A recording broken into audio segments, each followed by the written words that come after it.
All right, guys, welcome back. TCG&Whiskey. You're with Mark and Tom. We're going over UFC Vegas 38, Santos versus Walker.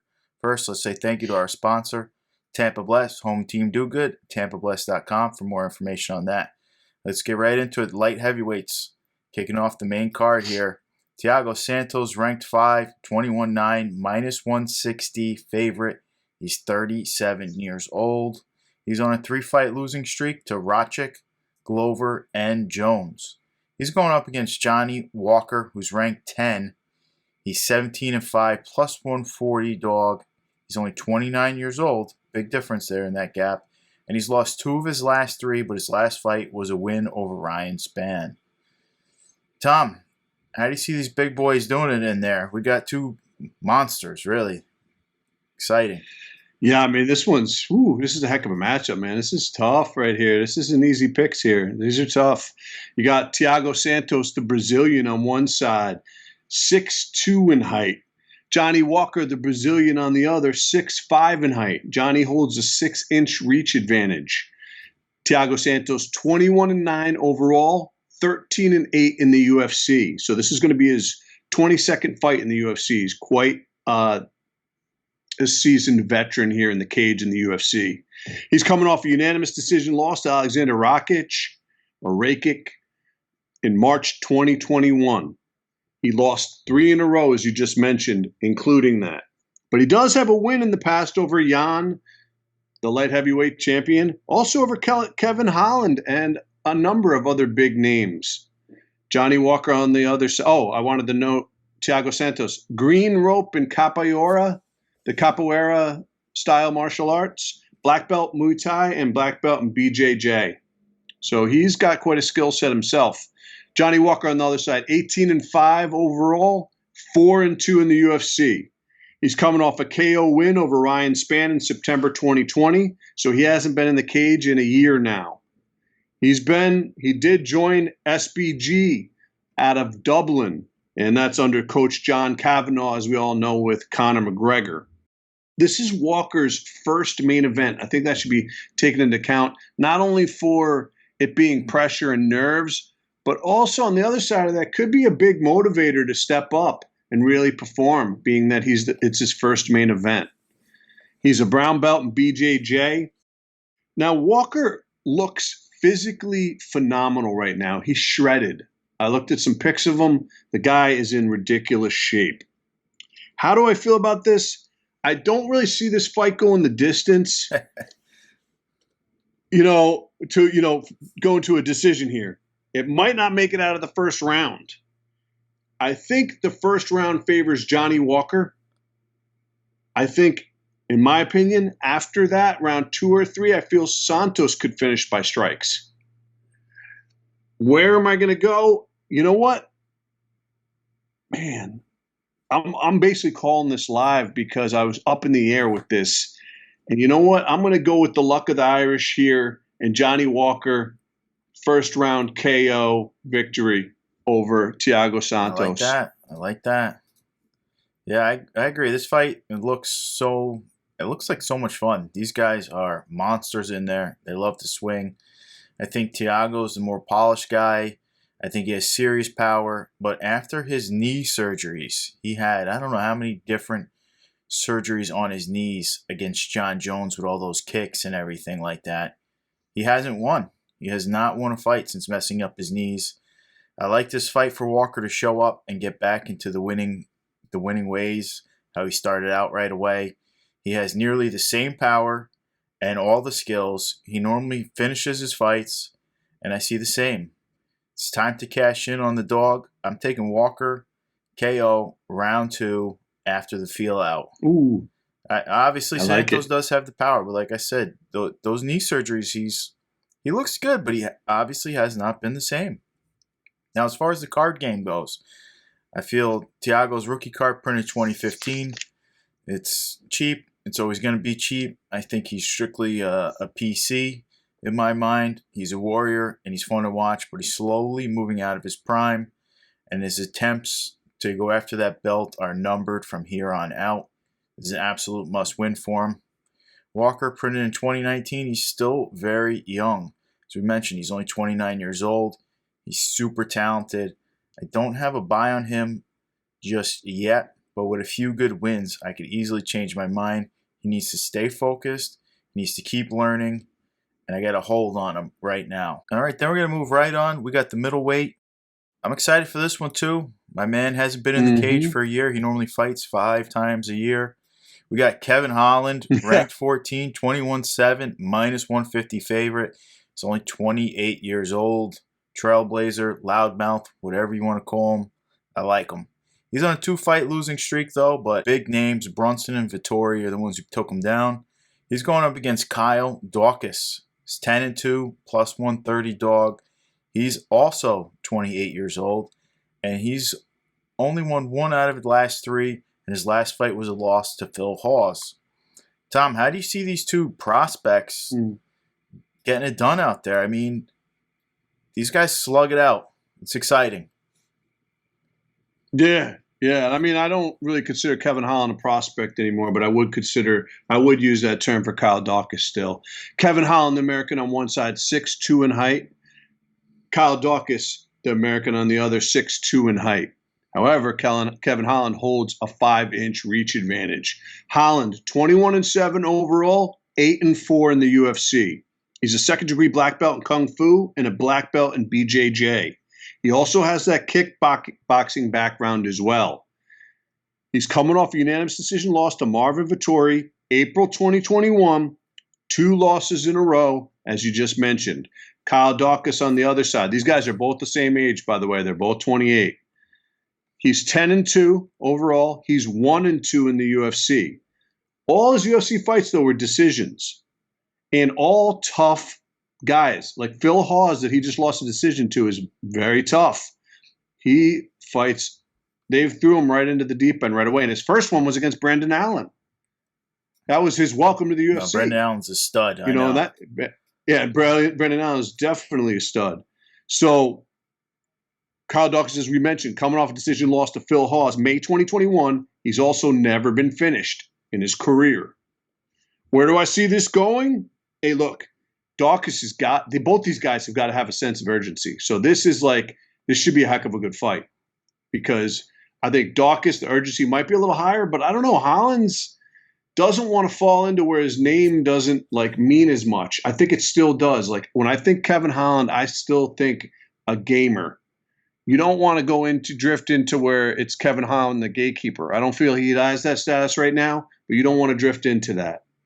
My pick, I think this is going to be a tough fight. I don't know. I don't really feel like Kyle Dawkins feels that comfortable on the ground either.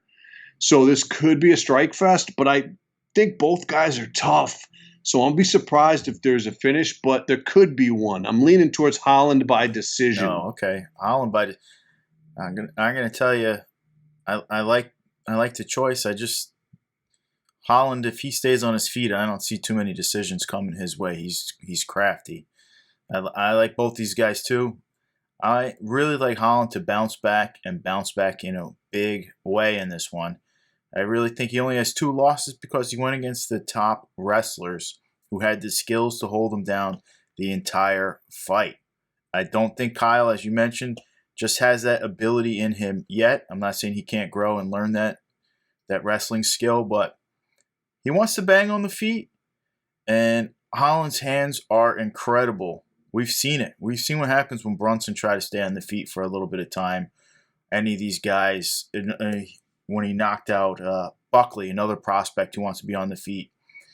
If Kyle can get him down after they try to strike on the feet with him, I doubt he can keep him down for 3 rounds. Yeah, that's going to be tough. We know Holland went to train wrestling with DC. I don't know how long he stayed out there in that camp, but I hope we get to see those improvements in this fight. I'm taking Holland round 1 KO with those slick hands. He's just nice. You've seen it. And I really don't think that's far-fetched. No, I have noted here possibly a finish, but I'm leaning towards decision. His hands are Holland. incredible. The guys do not want to. Even better guys than him don't want to stay on the feet with him. Like you said, he just got that crazy reach. He has a crazy chin. What he did to Jacare was incredible with that reach. And that was from his back. Yeah, I really like Kevin Holland. Now, as far as the card goes, Kevin, just printed in Prism. Super easy to find right now.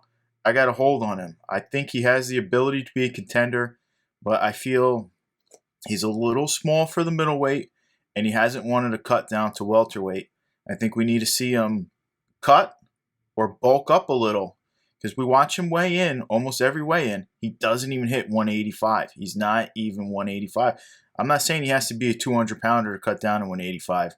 Be a 190 guy, and then that week you just eat some more vegetables. He needs to put on that 10 more pounds of muscle, and I think he's right there competing with anyone. Or just cut down the 10 pounds and go to welterweight. And what an advantage he's have, as you mentioned, his reach and his height and everything. Guy's slick. Oh yeah. Dawkins isn't printed yet. But let me tell you about Dawkins though, real quick. Dawkins, you got to give him respect though, just in the fact that it seems like he's almost picking a better. Like you could almost make an argument that he just stepped up in competition from his last fight. The guy is not taking any. He's going all tough fights. You got to give it up to him right there, and we'll see what happens. I mean, anything can happen, but we made our picks. But anything can happen. Props if he gets this win, he's a ranked fighter. So props to him. Yeah. He's not printed yet, though, my man Dawkins. But I think we see both brothers printed in the next Prism set early next year. I think they'll both be printed because, my goodness, his brother looks great up in heavyweight too. So that's my pick, and we'll see them printed soon. Now let's move it right on. We got another very exciting welterweight matchup. We got Alex Cowboy Oliveira, 22-10, 1 draw, 2 no contests, plus 145 dog. He's 33 years old. He's been losing a lot lately, though. Only winning 2 out of his last 7, with Randy Rude Boy Brown being his last fight. Now, he's going up against Nico Price, 14-6, 2 no contests himself, minus 165 favorite, 32 years old. He's also been losing a lot lately, and he is 2 out of his last 7, with his last fight a loss to Michel Pereira, one of our favorite fighters. I know you love Michel too. Oh, yeah. Tom, we got. I know you're big. I know you love Cowboy, and these guys love. I like Nico yeah. These too. guys love to like sling Nico it. Too. This is going to be a dirty matchup right here. We're going to see some fireworks. What do you see going on? Yeah. So on one side you got the Brazilian Alex Cowboy Oliveira, 5'9" in height. Other side, the American Nico Price, 6 feet even in height. Oliveira, 21-10-1 with 2 no contests overall, 11-8 with 1 no contest in the UFC. He's got the dark blue Prajid in Muay Thai and the blue belt in BJJ. He's coming off a round 1 RNC sub loss to Randy Brown in April 2021 and 2 losses in a row. Nico on the other side, 14-5 overall with 2 no contests. UFC 6-5 with 2 no contests. He's coming off a unanimous decision loss to Michel Pereira in July 2021, which is only 2 months ago. Fast turnaround. And he lost, as you mentioned, but I noted just 2 out of his last 3 with 1 no contest. He's a brown belt in BJJ. What am I thinking here? First off, one thing I did lose a little bit of respect for Cowboy is he doesn't like to make weight. I think that's part of being a professional. And I would like to see if he's going to even make weight this time. I don't think he made weight against Randy Brown either, and he looked like crap and got subbed up quickly. He's got a lot going on in his personal life as well. I've read things on Cowboy. He's got a lot of things going on. It just depends if he shows up mentally and physically. Both guys could be on the chopping block, in my opinion. Their backs are up against the wall. Either one of these guys could go. Cowboy has trouble making weight. I want to see if he makes weight. That's a big one. And he's not the only one on this card. There's a bunch of people on this card coming up that we're going to talk about that I would like to see if they make weight. Cowboy's one of them. Nico by sub, round 2. Oh, no. Nico sub. I like it. I like it. I really like this matchup myself. Both guys are wild men. And like I said before, they swing for the fences. I think we see fireworks in this one. I think Nico is just a little more technical in there than Cowboy. And I agree. Both men, I feel, could be on the chopping block. I think they're very close to being cut. Even though Nico has 1 no contest that he should have won.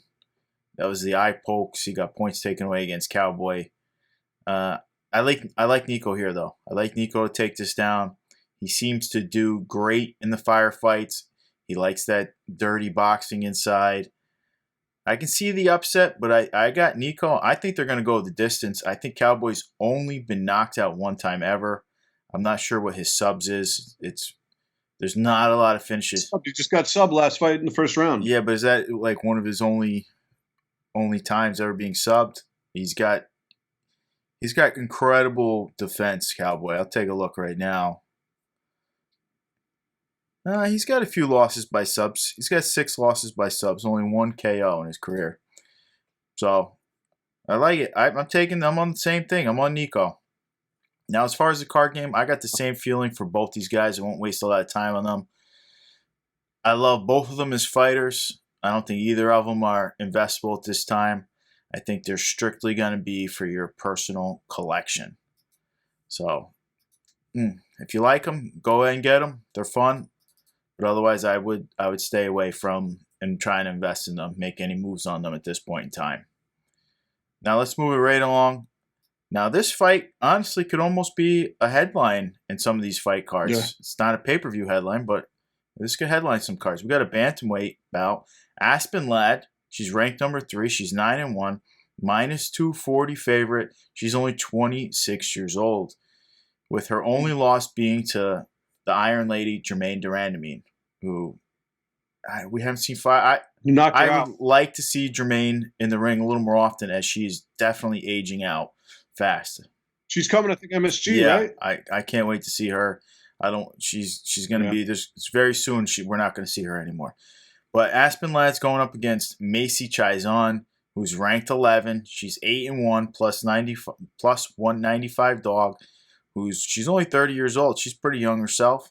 And her only pro loss is to Lena Landsberg. I say her only pro loss because she's got quite a few amateur losses that you can go take a look at her.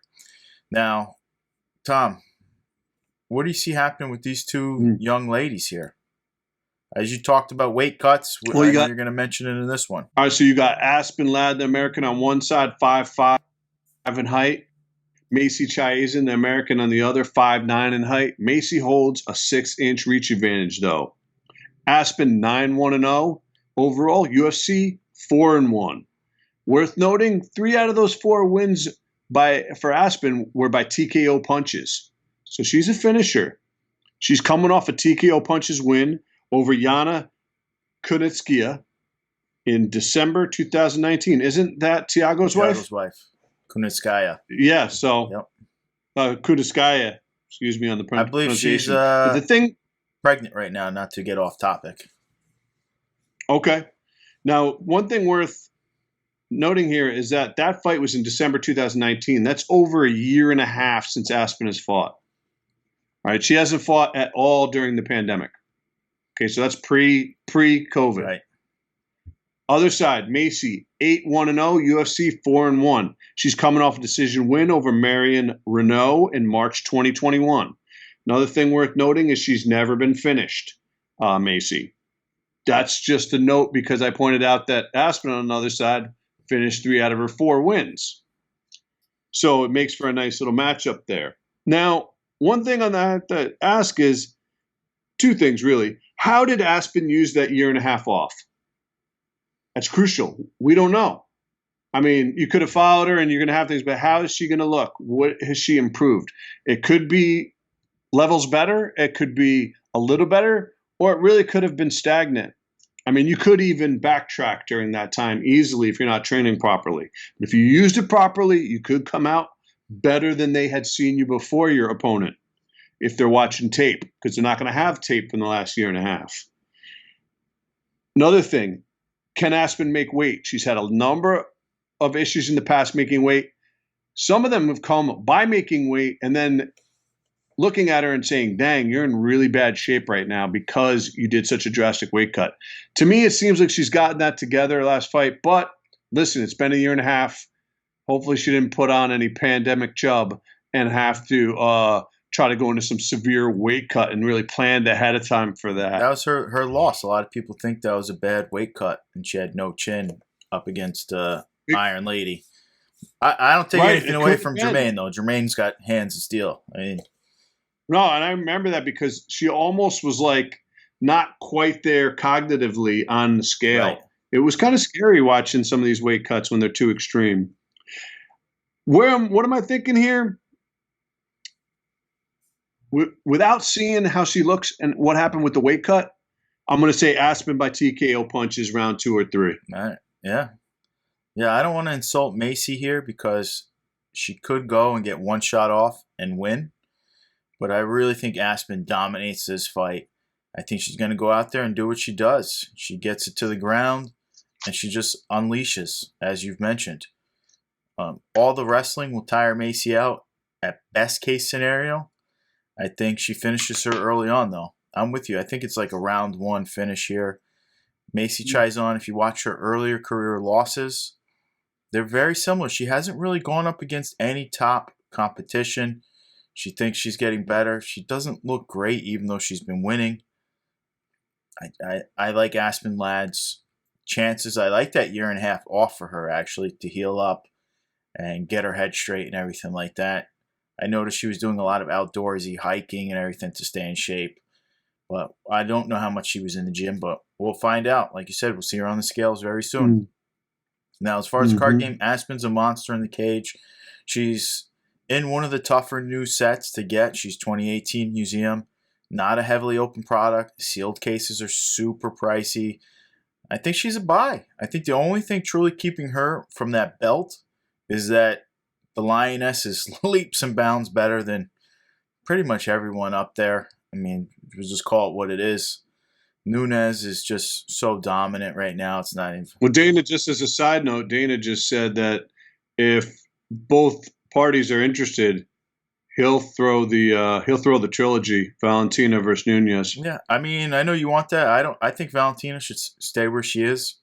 She's so dominant. Make Amanda come down and have a real advantage. If Amanda has to cut that much weight, I don't think she can do it. I kind of saw Juliana Pena's point of view. Amanda was eating cake, hanging with the family, not training. Listen, I'm not saying I think Juliana takes her down or anything like that, but Amanda is enjoying her money. She's getting very confident and cocky up there, and we'll see. That takes a toll on some of these guys. That, like you said, it just takes one bad weight cut to ruin it for everyone. So I think we'll see how it goes. I'd like to see Valentina stay where she's at. It's her weight class. She looks amazing. There's going to be other girls come up that look good, and we'll see much better fights for Valentina in the near future, I believe. Now, Macy has a good record. I'm not sold on her, though. Watching all of her earlier fights to now, she has power, for sure, but she seems to lack a lot of other skills that the upper tier girls she's going to face are going to have. I got a hold on her. I got to see her beat a few of the top tier candidates before I even really give her a second look. Now we're going to move it on. We got another pretty nice fight here. We got a middleweight bout. Misha Serkinov, 15-6, 34 years old. Now, he's ranked, but Misha's ranked, I believe he's ranked in the light heavyweights. So since it's a middleweight bout, we won't give his ranking. He's going up against Krzysztof Jotko, who's 22-5, 32 years old, and he's coming off a loss to Sean Strickland. Tom, does this move down favor Misha, or does this favor Jotko? What do you see happening here? All right, so we got Misha Serkinov, the Latvian, on one side, 6'2" in height. Krzysztof Jotko, the Polishman, on one side. On the other side, he's 6'1" in height.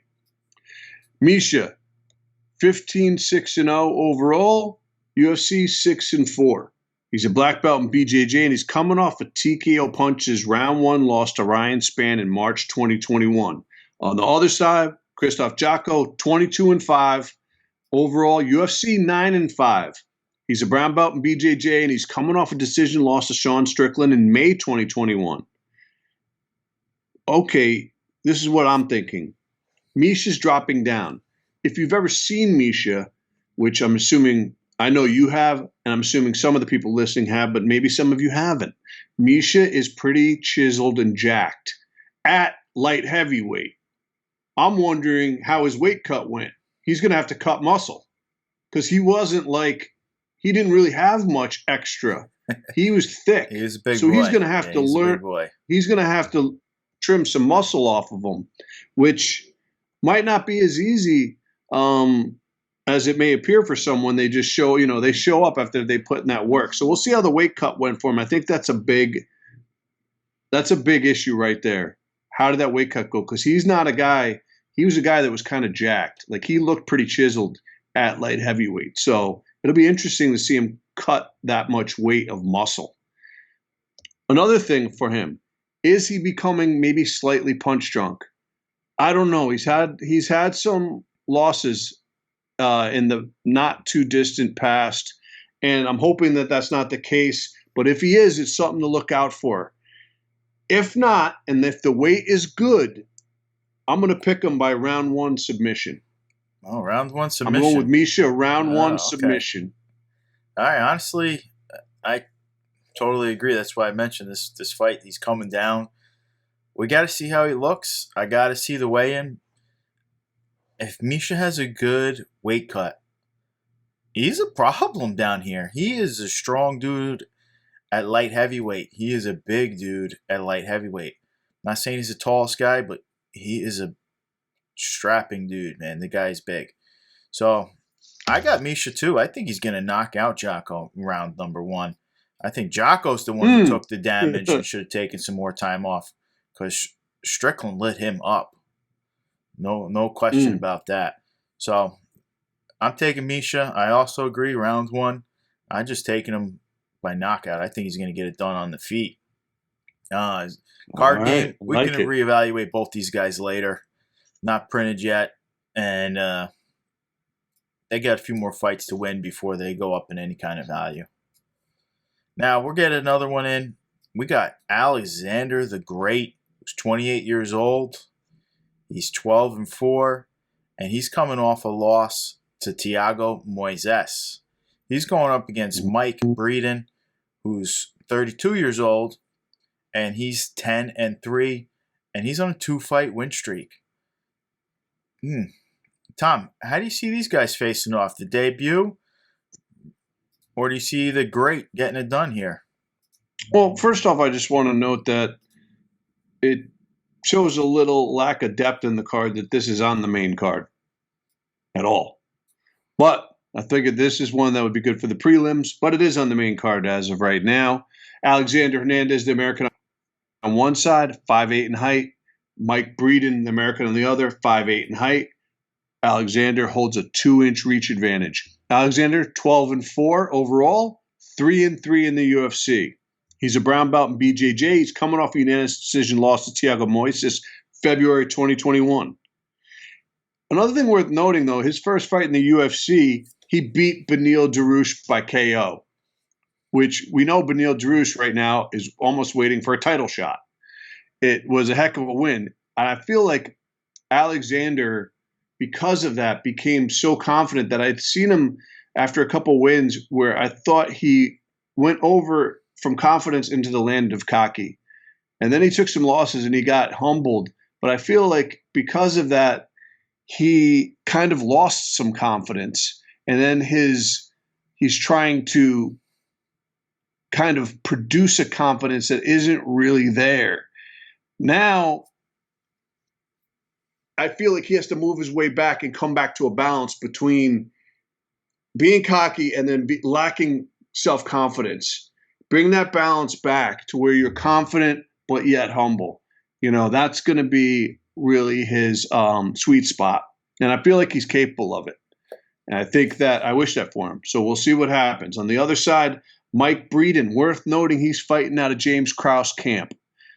Tough guys coming out of there, great coaching. So he's going to be no pushover. He's going to be game. He's going to be he's coming to fight. I also think Alexander's back is against the wall. He's 3-3. Even though I feel like he does have a bright future, it's questioned by his record and the things that I mentioned. So you have to produce. This league is very deep. My pick, the question I think is, where's Alexander's head at?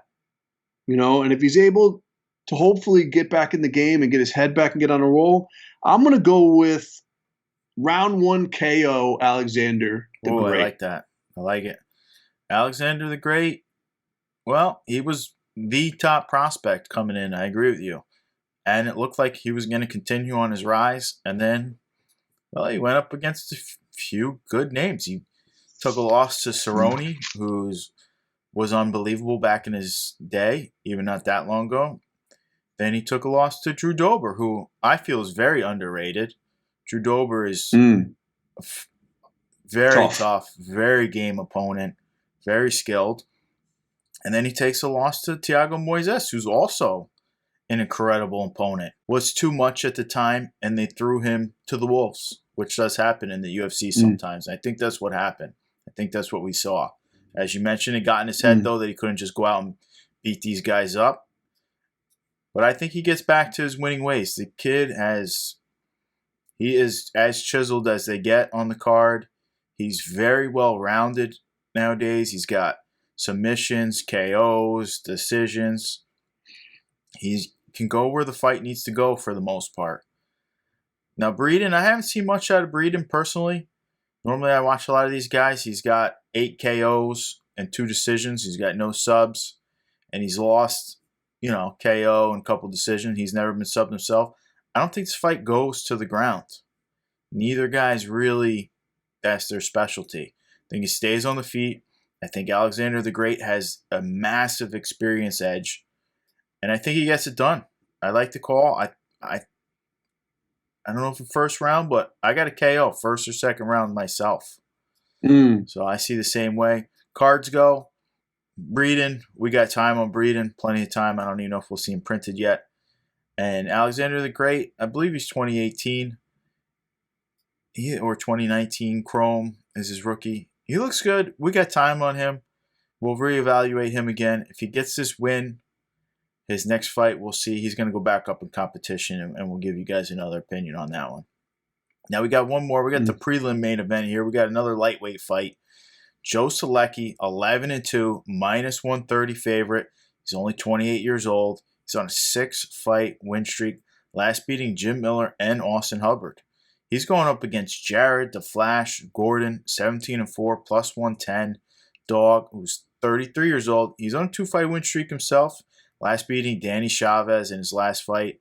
And his last loss was to Charles Oliveira. So the guy's not fighting duds either. Now, how do you see this one going down?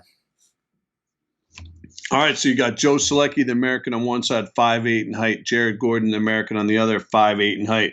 Solecki does hold a 2.5-inch reach advantage. Solecki's a black belt in BJJ, and he's coming off that unanimous decision win over Jim Miller, April 2021. Jared Gordon, 17-4, UFC, 5-3. He's coming off that unanimous decision win over Danny Chavez, February 2021. Gordon, also a brown belt in BJJ. Not also, he is a brown belt in BJJ. Solecki's a black belt. My pick, let's see if Gordon makes weight here. He missed weight in his last fight. It was a catch weight. Let's see if he makes weight again. I'm going with Joe by decision, or possibly. I think this is going to be a heck of a fight, though, because I think Gordon is game. But I'd like to see if he makes weight, and he came in professionally like that.